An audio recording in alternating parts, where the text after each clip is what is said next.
लटकवले बाड़ो मुँह तू नइखा मुस्कात काहे बैठल हवा धक माथा पहाड़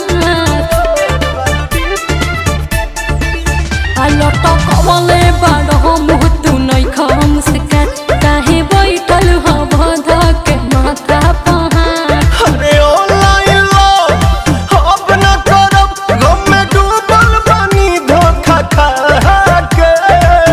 अरे क्या मुझे एक मुझे एक भौजी ने लूटा रे कुंवर वाला डीपी लगा के। अब मुझे एक भौजी ने लूटा रे कुंवर वाला डीपी लगा के।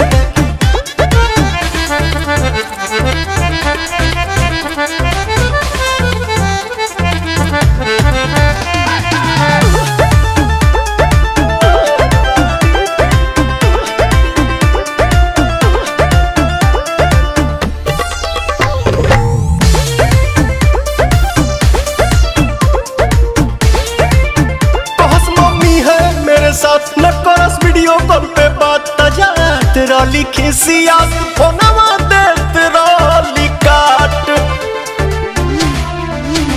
तोहरा मिलल बा तोहरे ही करनी के फल बारो हमके तड़ पहले तू कहले रहा छाही बनल आशिक होता बड़ी तकलीफ गइली सबक गो जब सिखा के।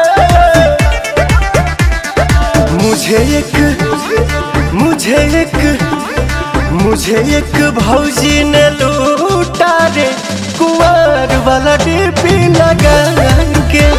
हम मुझे एक भौजी ने लूटा रे कुंवर वाला डीपी लगा के।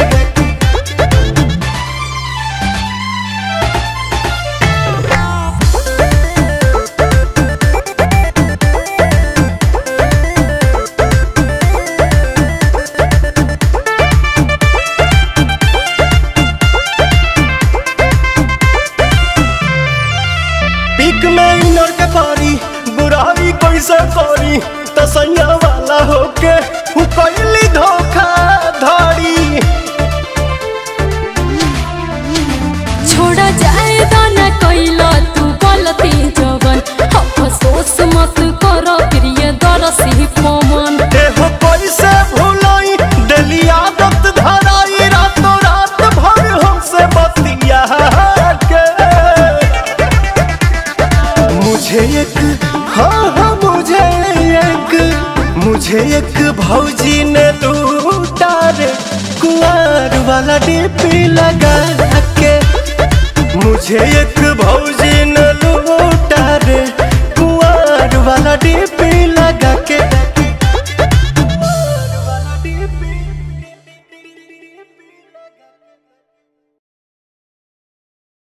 मुझे एक भौजी ने लूटा रे कुंवर वाला डीपी लगा के। मुझे एक भौजी ने लूटा रे कुंवर वाला डीपी लगा के।